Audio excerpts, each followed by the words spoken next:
Cockroach Janata party സ്ഥാപകൻ അഭിജിത്ത് ദീപ്കയുടെ വിദ്യാഭ്യാസ യോഗ്യതയെപ്പറ്റിയാണ് ഇപ്പം BJP ഡൽഹി ഘടകങ്ങൾ അന്വേഷിക്കുന്നത്.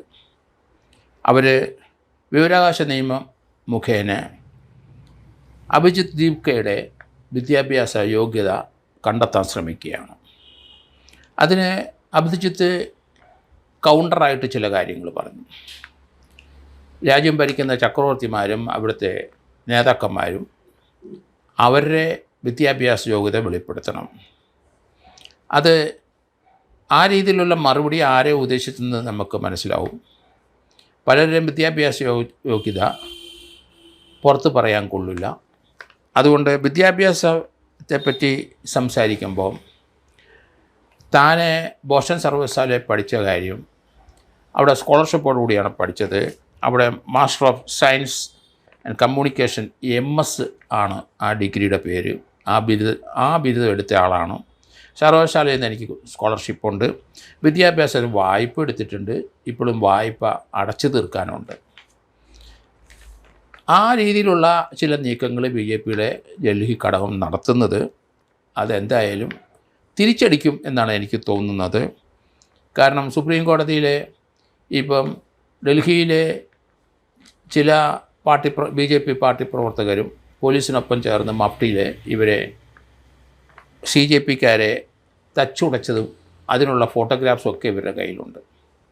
അവിടെ കാണിച്ച അട്രോസിറ്റിക്ക് എന്തൊക്കെയാണെന്ന് ഈ CJPയുടെ കൈവശിരിക്കുന്ന ഫോട്ടോഗ്രാഫ് കൃത്യമായിട്ട് വെളിവാക്കുന്നുമുണ്ട്.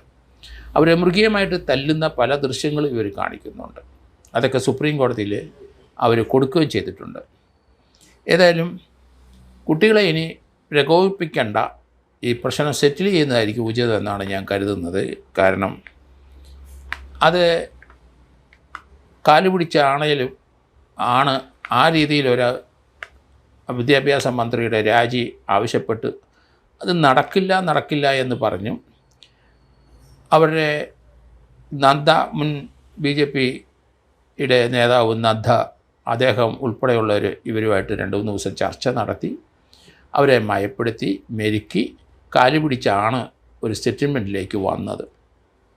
ഏതായാലും ആ കുട്ടികൾ ഡിമാൻഡ് ചെയ്ത പോലെ തന്നെ ധർമ്മേന്ദ്ര പ്രധാൻ രാജിവെക്കുകയുണ്ടായി.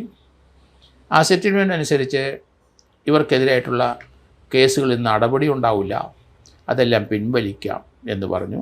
മൈനർ 18 വയസ്സിന് താഴെയുള്ള കുട്ടികളെയൊക്കെ കേസിൽ നിന്ന് ഒഴിവാക്കും എന്നും പറയുകയും ചെയ്തു.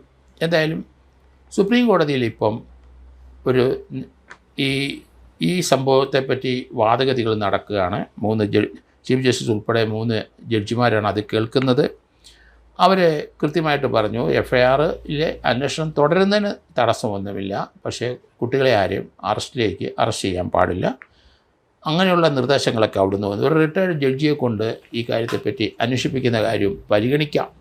ഈ കുട്ടികളെ അവരെ അതിക്രൂരമായ രീതിയിൽ അവിടുത്തെ പോലീസും ആ പോലീസിനോടൊപ്പം അവിടുത്തെ BJP പ്രവർത്തകരും മഫ്റ്റിയിൽ വന്ന് RSSലെ ആൾക്കാരിവിടെ വന്ന് ഇവരെ തച്ചുടയ്ക്കുകയായിരുന്നു ചെയ്തതെന്നായിരുന്നു ഇവരുടെ ഡിമാൻഡ്. ആരിലേക്ക് സുപ്രീം കോടതി ഏകദേശം അത് ബോധ്യപ്പെട്ടിട്ടുണ്ട്. അതുകൊണ്ട് ഇത് വാദഗതികൾ ഇവർക്ക് അനുകൂലമായിട്ട് തന്നെ വരും എന്നാണ് ഞാൻ കരുതുന്നത്.